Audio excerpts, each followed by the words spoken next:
For this problem, determine daw the exact simple interest on 500 pesos for a period of for the period from January 10 to October 28, 1996 at 16% interest. Now, nakabanggit naman na dyan na exact siya. So, it's either over 365 or over 366 yung gagamitin natin. Now, first step na gagawin natin is to look at the year. So, 1996, so pwede nyo namang i-check gamit calculator nyo, try nyo divide ng 4. Kapag divisible by 4, so matik siya ay leap year. With consideration no, yung mga exemption natin sa mga century years. Pero since this is not a century year naman, and 1996 is divisible by 4, so si 1996 is considered as leap year. So, meron tayong leap year.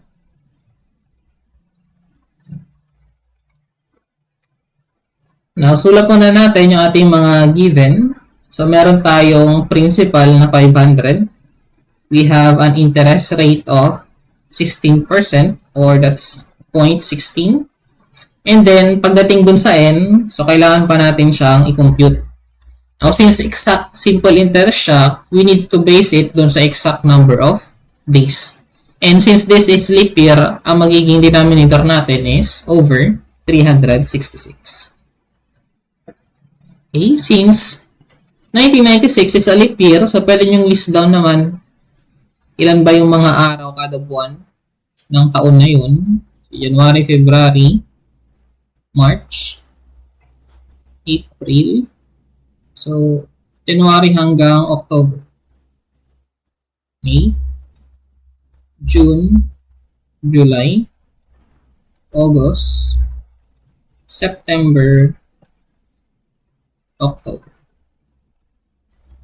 October.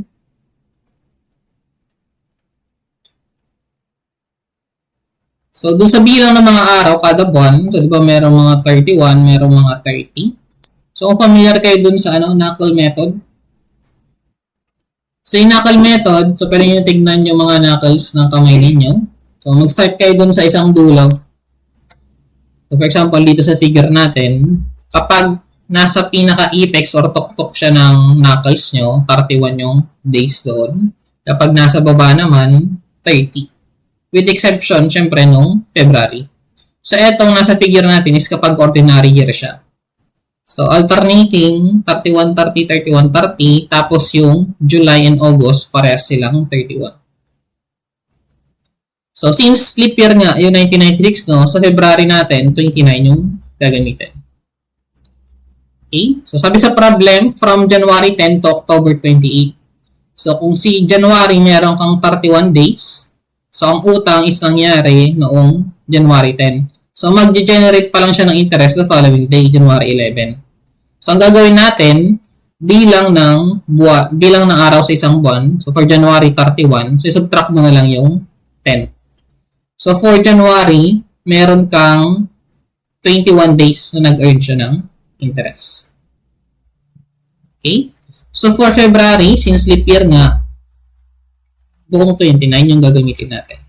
And then, the following years, March 31, April 30, May 31, June 30, July 31, August 31, September 30, hanggang doon kay October 28. So, 28 lang, medyo nagagamitin yung buong 31 days ni October kasi hanggang October 28 lang siya. So, computin lang natin, total neto, 21 plus 29 plus 28 plus 1, 2, 3, 4 na 31 plus tatlong 30.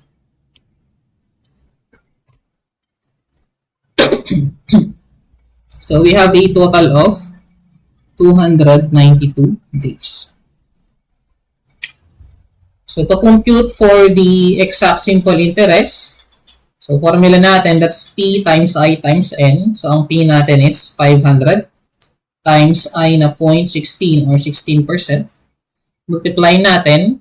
So, yung N, express ulit natin in terms of fraction. So, since leap year siya, ang ating denominator is over 366. So, So, ilagay nyo na lang kung ilan yung bilang ng araw na na-compute natin. So, that's 292 over 366. So, for the exact simple interest, that's 500 times 0.16 times 292 over 366. So, our interest earned is 63.83. So, ito yung ating answer for sample problem number 2.